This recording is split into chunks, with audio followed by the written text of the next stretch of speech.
Hello everyone, welcome back to class of physics by Deeparsan. Student, today we will discussion about chapter capacitors and dielectrics. What is the meaning of dielectric? Dielectric is a substance in which electrons are tightly bound with their nucleus. मतलब ये हुआ, आप जानते होंगे कि metal में जो electron होते हैं वो फ्रीली मूव करते हैं, मगर डाइलेक्ट्रिक में ऐसा कुछ भी नहीं। डाइलेक्ट्रिक में क्या है कि जितने भी इलेक्ट्रॉन्स हैं वो न्यूक्लियस से क्या होंगे, टाइटली बाउंड होंगे। इसका मतलब ये इंसुलेटर है। लेकिन आप ये कह सकते हैं कि सारे डाइलेक्ट्रिक इंसुलेटर हैं, मगर अगर आप ये कहते हैं कि सारे इंसुलेटर डाइलेक्ट्रिक है, ऐसा पॉसिबल नहीं होता है। मेरी बात समझ रहे हैं आप लोग? मैं क्या बोल रहा हूं कि जितने भी डाइलेक्ट्रिक हैं वो सब इंसुलेटर हैं, मगर जितने भी इंसुलेटर हैं वो डाइलेक्ट्रिक नहीं है। कहने का मतलब है कि जिनमें इलेक्ट्रॉन फ्री नहीं होते हैं वो सब इंसुलेटर होते हैं। उन्हीं में से कुछ हम लोग चार्ट लें तो डाइलेक्ट्रिक का भी काम करते हैं, लाइक माइका और लाइक वैक्स, इस तरीके से पेपर, ये सब किसका काम करते हैं, डाइलेक्ट्रिक का। तो ये तो था डाइलेक्ट्रिक सब्सटेंस। इसका क्या यूज है ये आगे चल के हम लोग पढ़ेंगे जैसे जैसे चैप्टर आगे बढ़ेंगे।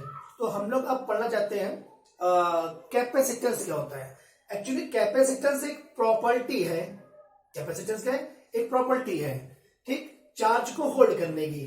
तो चार्ज को होल्ड कौन कर सकता है? चार्ज को होल्ड कंडक्टर भी कर सकता है और कैपेसिटर भी कर सकता है। कंडक्टर और कैपेसिटर दोनों अलग अलग चीजें हैं। कंडक्टर अलग है, कैपेसिटर अलग है। और कंडक्टर और कैपेसिटर की प्रॉपर्टी होती है कि वो चार्ज को होल्ड कर ले। तो जो प्रॉपर्टी उसे बोलते हैं हम लोग कैपेसिटेंस, राइट। तो सबसे पहले लोग कंडक्टर के बारे में पढ़ेंगे कि कंडक्टर की कैपेसिटेंस कैसे कैसे है, फिर कैपेसिटर पाएंगे। तो सबसे पहले देखते हैं, हेडिंग हमारे पास है कैपेसिटेंस ऑफ अ कंडक्टर। तो क्या लिखा है? The capacitance of a conductor is a measure of its ability to hold electric charge. ठीक, मान लीजिए मेरे पास एक कंडक्टर है। अगर मान लो उसका शेप कुछ ऐसे ले ले हम लोग, ठीक है। अगर उस पर चार्ज क्यू आया, मान लीजिए प्लस क्यू चार्ज आया। जब कहीं से चार्ज आता है तो वहां से पोटेंशियल जनरेट होता है, आपको पता होगा। पोटेंशियल डिफरेंस यही होती थी। पोटेंशियल डिफरेंस की the marketer in bringing a charge from one point two another point. तो मान लीजिए चार्ज है, कहीं से आए और यहां पर आ गए, तो पॉजिटिव चार्ज है तो मान लीजिए पॉजिटिव चार्ज की सरफेस पे इस तरह से डिस्ट्रीब्यूट हो जाएगा, राइट। तो अब अगर बात करें तो इसकी कैपेसिटेंस कितना होगा, तो फॉर्मूला बनता है कि C equal to Q by V। Q यहाँ पर क्या है, जो आप चार्ज लाए हैं, चार्ज लाने पर जितना पोटेंशियल डिफरेंस जनरेट हुआ वो ये आ गया, तो C equal to Q upon V। तो ये इसका फॉर्मूला बनता है। इस फॉर्मूले से अगर आप ये सोचें कि C Q और V पे डिपेंड करता है, तो ऐसा नहीं है। क्यों नहीं है? क्योंकि सीधी सी बात है, अगर हम कैपेसिटेंस निकालेंगे तो वो इसके डायमेंशन और साइज पे डिपेंड करेगा। कैसे करता है, जैसे मैं आपको दिखाता हूं। फॉर एग्जांपल ऐसा देखिए कि मान लीजिए मेरे पास अगर ये सरफेस ऐसा ना होता और होता वो स्पेरिकल, कैसा होता, स्पेरिकल होता, आइसोलेटेड जिसे बोलते हैं। तो अभी मैंने जो पढ़ा है वो क्या था, कैपेसिटेंस ऑफ ए कंडक्टर, वो ये आ गया, ठीक। अगर फिगर को यूज कर ले, अगर हम लिखे capacitance of A isolated conductor, देखिए कैसे, आइसोलेटेड कंडक्टर, ठीक है। आइसोलेटेड कंडक्टर होता है सेपरेट कंडक्टर जिसे बोलते हैं, जो सेपरेट होता है, किसी टच में नहीं होता। तो मान लीजिए मेरे पास एक ये कंडक्टर है, ठीक, सिमेट्रिकली एकदम है। इसकी रेडियस कितनी है, R है, ठीक। इसे जब Q चार्ज दिया गया तो Q चार्ज कहां पर आ गया, सरफेस पे आ गया, इस तरीके से देखिए, राइट। अब सरफेस पे जब Q चार्ज आ जाएगा तो आपको पता है कि इलेक्ट्रिक फील्ड जनरेट होगी, और जिसकी डायरेक्शन क्या होगी, आउटवर्ड, नॉर्मल। आपको याद है, ऐसे। और कहां तक जाएगी ये, इनफिनिट तक जाएगी।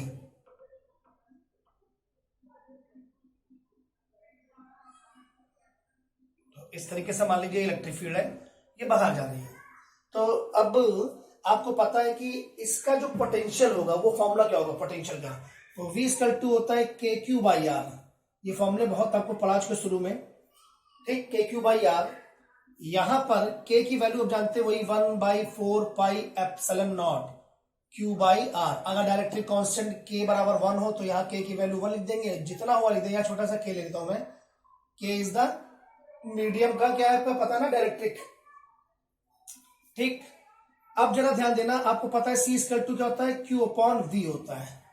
Q ऐसे ही लिखा है, इस V की वैल्यू ये थी, ये वैल्यू पुट करिए 1/4πε0 k q by r, q will be cancel and c equal to 4π, sorry small r ले लेते हैं हम यहाँ पर, तो 4πε0 इंटू r। देखिए ये बना फॉर्मूला, ठीक है, और साथ में k भी चल रहा है, k बराबर 1 भी हो सकता है, कुछ भी हो सकता है, वो कोई दिक्कत नहीं है। मगर आप गौर से देखिए तो ये तो वैल्यू कांस्टेंट हो गई है, ठीक। तो सी डिपेंड किस पे कर रहा है, आर पर, और यहाँ पर क्या रेडियस, मतलब क्या होगा डायमेंशन पर, यानी कैपेसिटेंस जो होता है कंडक्टर का वो किस पे डिपेंड कर रहा है, साइड, शेप या डायमेंशन पर, वो क्यू और वी पे डिपेंड नहीं करता। इस बात को याद रखिएगा। ये उसी तरीके से मैं चर्चा कर रहा हूं, जैसे आपको याद होगा कि R equal to V upon I था और R equal to rho l upon A था, तो क्या रेजिस्टेंस V और I पे डिपेंड करता था? नहीं, रेजिस्टेंस डिपेंड करता था रो एल और A पर। उसी तरीके से C जो होता है वो डिपेंड करता है R पर, ना कि Q और V पर। तो ये आपका था capacitance of a isolated conductor. जैसे अब हम एक काम करते हैं, आपको पता है कि ये हमारे पास एक स्फेरिकल बॉडी है। अगर हम 1 मीटर रेडियस का एक स्फीयर ले, 1 मीटर कितना होता है, जैसे मान लीजिए एक मीटर है, तो ये 1 मीटर है, इधर 1 मीटर, तो 1 मीटर रेडियस का गोला ही हो गया। आप सोचिए कितना बड़ा गोला होगा। आप फील करो थोड़ी देर के लिए कि अगर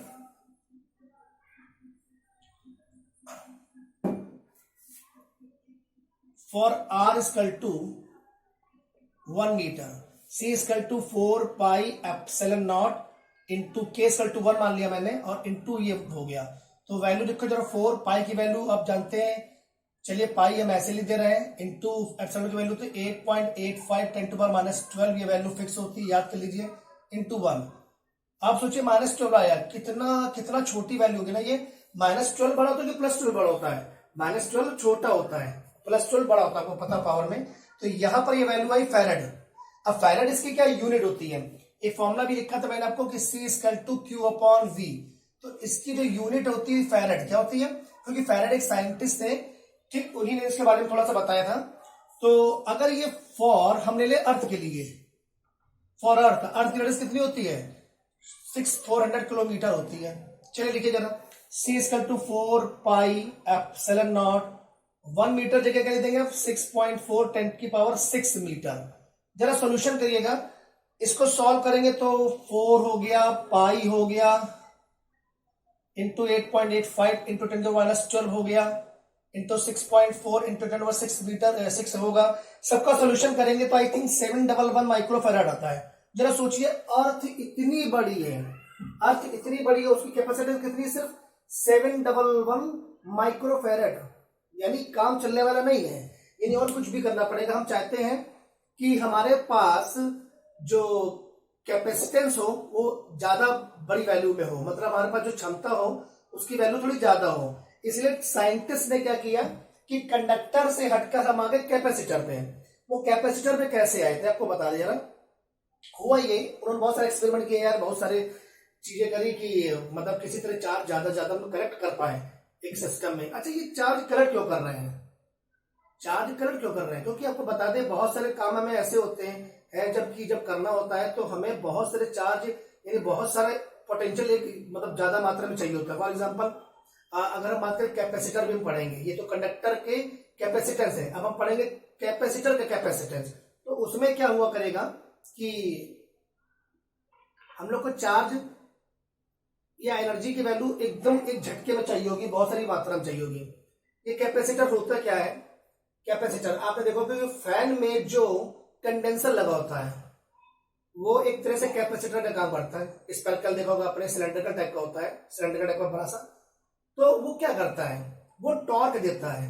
क्या देता है, टॉर्क। टॉर्क मतलब झटका। आप देखते होगे कि पंखा जब हम चलाते हैं, फैन ऑन करते हैं तो ये झटके से स्टार्ट होता है। तो वो जो झटका कौन दे रहा है, वो दे रहा है कंडेंसर। कंडेंसर क्या करता है, कंडेंसर में कुछ ऐसा अरेंजमेंट होता है, अंदर 2 प्लेटें होती हैं, वो प्लेटों में चार्ज होता है पॉजिटिव और नेगेटिव। तो पॉजिटिव से इलेक्ट्रिक फील्ड चलती, नेगेटिव के पास आ जाती है, तो इलेक्ट्रिक फील्ड स्टोर हो जाती है। ठीक, वो इलेक्ट्रिक फील्ड स्टोर होती है, वो एक तरह से एनर्जी स्टोर हो गई। यानी कैपेसिटर क्या है, कैपेसिटर एक अरेंजमेंट है जो एनर्जी को स्टोर करता है in the form of electric field, और फिर उसी एनर्जी का हम यूज करते हैं एज ए टॉर्क। ठीक, फॉर एग्जाम्पल जैसे आप याद होगा आपके पास जो फ्लैश लाइट होती थी जब हम यूज करते थे, पहले वाले कैमरे जो होते थे उसमें क्या होता था, छोटे छोटे शेल लगे होते थे, और जब फोटो खींचते थे तो क्या चाहिए होता था हमें, उसमें फ्लैश लाइट चाहिए होती थी। अब सोचिए जरा छोटे सेल कितनी फ्लैश लाइट लाएंगे झटके में, तो इसीलिए अंदर लगा होता था कंडेंसर, वो क्या करता था एनर्जी स्टोर कर लेता था और एक झटके में लाइट दे देता था, राइट। तो हमें जो झटका चाहिए होता है, जब इकट्ठा सब कुछ चाहिए होता है, क्योंकि जो वायर है, वायर से करंट स्मूथली चलेगी। हमें अगर बहुत बंच मतलब उसमें चाहिए होगा लाइट या सॉरी एनर्जी, वो उसमें हमें नहीं मिलेगी। तो इसीलिए जब भी हमें झटका देना होता है, टॉर्क का काम हमें चाहिए होता है, बहुत ज्यादा मात्रा में एनर्जी चाहिए होती है, तो हम यूज करते हैं कंडेंसर का। तो अब हम लोग पढ़ते हैं कंडेंसर के बारे में, आइए देखते हैं। तो सबसे पहले कैपेसिटर क्या है, चलिए कैपेसिटर पे आ जाते हैं हम लोग, ठीक। तो कैपेसिटर का यूज हमने क्यों किया था, क्योंकि भाई कंडक्टर की इतनी वो नहीं थी, सिस्टम नहीं था कि कंडक्टर ज्यादा ज्यादा चार्ज को होल्ड कर ले, तो हम कैपेसिटर पे क्या करा, ध्यान दीजिएगा। तो अपने जो सिलेबस में वो केवल दो ही है, पैरेलल प्लेट कैपेसिटर और स्पेरिकल कैपेसिटर। वैसे तीन तरह के कैपेसिटर होते हैं, पैरेलल प्लेट कैपेसिटर, इसके बाद दूसरा होता है स्पेरिकल कैपेसिटर, और तीसरा होता है सिलिंड्रिकल कैपेसिटर। लेकिन सिलिंड्रिकल अपने सिलेबस में नहीं है, तो हम लोग सिर्फ दो ही पढ़ेंगे, पैरेलल प्लेट और आपको कौन सा पढ़ाएंगे स्पेरिकल, ठीक। तो जरा ध्यान दीजिएगा, पैरेलल प्लेट कैपेसिटर पे आते हैं। तो उसके लिए क्या है, आपके पास हेडिंग है, मान लीजिए पैरेलल प्लेट कैपेसिटर। तो पैरेलल प्लेट कैपेसिटर की अगर बात करते हैं तो फिर वही चीज आ जाती है कि कैपेसिटर क्या है और कैपेसिटेंस क्या है। तो कैपेसिटेंस तो क्या है, प्रॉपर्टी है, किसकी है इस बार, कैपेसिटर की है। पहले क्या पढ़ा था हम लोगों ने, कंडक्टर की। तो कंफ्यूजन मत रखिएगा, कंडक्टर और कैपेसिटर की क्या है, प्रॉपर्टी है, चार्ज को होल्ड करने की, उसी प्रॉपर्टी को क्या बोलते हैं, कैपेसिटेंस। हमने कंडक्टर की कैपेसिटेंस पढ़ ली, अब हम पढ़ रहे कैपेसिटर की कैपेसिटेंस। तो ध्यान दीजिएगा, इसमें क्या हुआ कि मान लीजिए मेरे पास दो प्लेटें हैं इस तरीके से, पहले आपको समझाते हैं कि ये दो प्लेटें हैं मान लीजिए। तो कैपेसिटर एक अरेंजमेंट है, इसमें दो प्लेट्स होती हैं जो पैरेलल होती हैं। पहली प्लेट को हम पॉजिटिव चार्ज देते हैं, ठीक। ये हमने इंसुलेटर लगा दिया ताकि करंट यहां से पॉजिटिव चार्ज दिया। जब पॉजिटिव चार्ज देंगे तो इंडक्शन के कारण यहां कैसा जाएगा, निगेटिव चार्ज जाएगा। और आपको पता अगर यहां निगेटिव आएगा तो जस्ट अपोजिट कैसा जाएगा, पॉजिटिव आ जाएगा, ठीक। अब जस्ट अपोजिट पॉजिटिव आ गया। अगर इसी को हम मतलब दूसरा अगर फिगर बनाए कि हमने फिर से कैपेसिटर बना रहे हैं, हमने यहां पर दिया पॉजिटिव चार्ज, सेम चीज, और यहां नेगेटिव आ गया था, यहां पीछे पॉजिटिव आ गया था। लेकिन पीछे वाली प्लेट का अगर रिलेशन किससे कर दे, अर्थ से कर दे। तो अर्थ क्या करती है, अर्थ एक बहुत बड़ा कंडक्टर अपने आप में है। अर्थ इसके जो इस सरफेस के चार्ज है, जो पॉजिटिव चार्ज, इनको क्या कर लेगी, एब्जॉर्ब कर लेगी। और जैसे पॉजिटिव एब्जॉर्ब कर लेगी तो सिंपल सी बात है, इसके जो आपका जो पोटेंशियल होगा वो डिक्रीज हो जाएगा। जी देखिए आप खुद ही, अभी पोटेंशियल इसका भी है, इसका भी, इसका भी है। अब पोटेंशियल सिर्फ इसका होगा, यानी पॉजिटिव वाला गायब हो गया, यानी पोटेंशियल क्या हो जाएगा, डिक्रीज हो जाएगा। अब चार्ज कम होगा ना, पर पीछे चले गए तो पोटेंशियल बढ़ जाएगा। अब पोटेंशियल पोटेंशियल डिक्रीज हो जाएगा, पोटेंशियल डिक्रीज हो जाएगा। तो फॉर्मूला भी आपने सीखा, C = 2Q/V। पोटेंशियल डिक्रीज होगा तो C क्या हो जाएगा, इंक्रीज कर जाएगा। C क्या कर देगा, इंक्रीज कर देगा। अब आप सोच रहे हो सर अभी आपने बोला था कि 4πε0 × R फॉर्मूला था, ये तो डिपेंड करता नहीं थी, आप तो बता रहे थे ये। तो मैं फिर बोल रहा हूं, अब की बार मेरे पास अरेंजमेंट ही चेंज कर दिया हमने, इस बार सेफ ही बदल दिया है ना। तो आप देख रहे होंगे, थोड़ा ध्यान दीजिएगा। तो अगर ये डिक्रीज होगा तो ये इंक्रीज होगा, तो अर्थ से कनेक्ट करने पर ये डिक्रीज होगा तो ये इंक्रीज करेगा। तो अब हम इस फिगर का यूज करके देखिए कैसे करते हैं, टॉपिक पे आते हैं, ठीक, सीधे सीधे। तो ये समझ में आ गया कि पॉजिटिव था, अर्थ से कनेक्शन करने पर ये भी चला गया, और फॉर्मूला ये होता है। लेकिन अब यहां पर क्योंकि ये आर क्या रेडियस थी, यहां तो रेडियस है नहीं, यहां तो डिस्टेंस है इनके बीच की, वो प्लेट की डिस्टेंस दी हो जाएगी। आगे देखिए क्या करते हैं प्रूविंग में हम लोग, आराम से समझना। ये डी है, आपको तब पता है कि पॉजिटिव से नेगेटिव क्या चलती है, इलेक्ट्रिक फील्ड चलती है। इलेक्ट्रिक फील्ड चली देखिए आप, ठीक। यही इलेक्ट्रिक फील्ड स्टोर हो गई प्लेट के अंदर, यही इलेक्ट्रिक फील्ड प्लेट के अंदर स्टोर हो गई। अब हम यही इसका यूज करेंगे बाद में। तो होगा क्या, जरा ध्यान दीजिएगा। अगर हम थोड़ा सा समझें इस चीज को, तो मेरे पास फॉर्मूला होता है C = 2Q/V। ध्यान दीजिएगा, कुछ तरीका आपको बता रहे हैं यहां से रफ में देखिए पहले। कि C equal to Q upon V और V equal to E into d. हमें किसी तरह E पता चल जाए तो हम कर लेंगे, क्योंकि D तो पता ही है कि डिस्टेंस ये है, तो E पता करते हैं। आपको गॉस थ्योरम में हमने आपको पढ़ा था कि पैरेलल प्लेट के कारण इलेक्ट्रिक फील्ड कितनी होती है। चलो इस पर देखते हैं कि इसके ये मान लीजिए यहाँ कितनी इलेक्ट्रिक फील्ड, यहाँ चेक करना मेरे को। इस प्लेट के कारण यहाँ इलेक्ट्रिक फील्ड की डायरेक्शन, प्लस के कारण बाहर, माइनस के कारण अंदर। कुछ याद है आप लोगों को? गॉस थ्योरम चैप्टर देखिएगा मेरा, वीडियोस में समझ में जाएगा आपको। इस प्लेट के कारण इस पर फील्ड हो गई ये, यानी बाहर हो गई E1 ये, और ये माइनस है। माइनस के कारण भाई, प्लस के कारण बाहर, माइनस के कारण अंदर। अगर यहाँ प्लस है तो ये बाहर हो गया, और यहां से देखें तो ये माइनस है, तो माइनस के कारण अंदर, यानी अब इलेक्ट्रिक फील्ड ये हो गई, ये E2 गई। दोनों की डायरेक्शन सेम है, सेम है तो ऐड हो जाएगा। कहने का मतलब यह हुआ कि अगर हम बात करें कि intensity of electric field between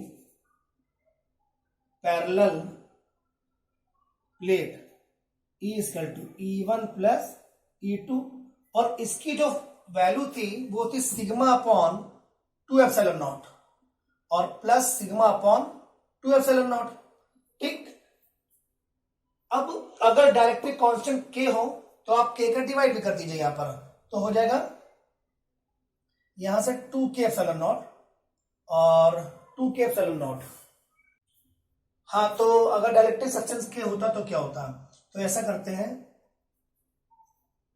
space करके थोड़ा कर देते हैं, हटा दीजिए यहां से। E1 की वैल्यू होती सिग्मा अपॉन, वैसे होती 2 एप्सिलॉन नॉट, लेकिन अगर K होता तो 2K एप्सिलॉन नॉट। K हमेशा एप्सिलॉन के साथ चलता है, यहां भी होता है sigma upon 2K epsilon not. तो टोटल होता है 1 और 1 2, फाइनली 2 कैंसिल होकर आ जाता है sigma upon K epsilon not, right. अच्छा, तो E इक्वल टू आता sigma upon K epsilon naught, और सिग्मा की वैल्यू होती है, आपको याद है, LCD, VCD, SCD, linear charge density, surface charge density और वॉल्यूम चार्ज डेंसिटी। ये 3 तरह की डेंसिटी होती है। तो अगर इस पर आ जाए तो सरफेस चार्ज डेंसिटी लेंगे। क्यों लेंगे? क्योंकि ये सरफेस है। लेंथ में हम लोग क्या लेते हैं? LCD लेते हैं, लीनियर चार्ज डेंसिटी से लैम्डा लेते हैं। ये सरफेस है तो सिग्मा लेंगे हम लोग। तो सिग्मा इक्वल टू होता है Q बाई ए, फॉर्मूला होता है Q बाई ए, तो K एप्सिलॉन नॉट ए लिख दीजिए आप कि सिग्मा इक्वल टू भाई क्या होता है? Q अपॉन ए होता है। ठीक भाई, हमारा E निकल गया। अब V निकालते हैं। तो potential difference across plates, across plates यानी दो प्लेटों के बीच कितना पोटेंशियल डिफरेंस है, वो होता है V equal to E into d. तो E की वैल्यू तुमने निकाल दी, ये तो Q upon K epsilon naught A into d, this is the V। अब अगर मुझे पढ़ना हो C, तो C क्या? देन कैपेसिटेंस ऑफ कैपेसिटर, जिसे बोलते हैं C।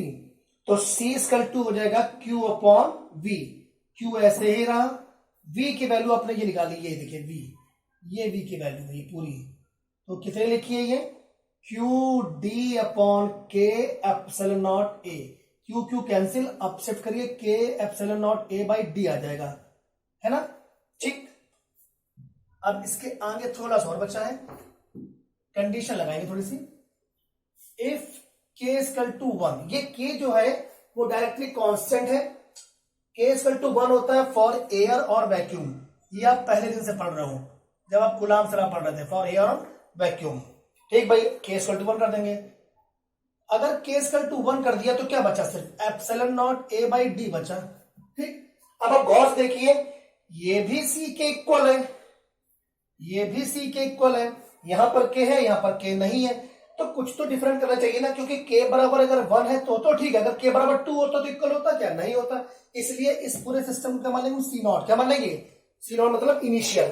ठीक, तो अब हम इसकी रिप्लेस करके इसकी जगह पर C नॉट ले सकते हैं, तो इस फॉर्मूले में वापस आ जाइए। तो C इक्वल टू, ध्यान दीजिएगा, C, ये वाला C इक्वल के ऐसे ही लिखा, जहां लिखा है epsilon not A upon D, epsilon A upon D जगह क्या लिख देंगे हम लोग? C नॉट, लिख दिया C नॉट। तो C equal to K C naught, C equal to K C naught. ये अब आपकी प्रूविंग पूरी हो गई है। आप इतना ही रखेंगे आज, और नेक्स्ट टाइम पे आपको हम कुछ नए नए और बताएंगे आपको। कोशिश करते हैं जल्दी जल्दी चैप्टर खत्म करें। थैंक यू सो मच बच्चों।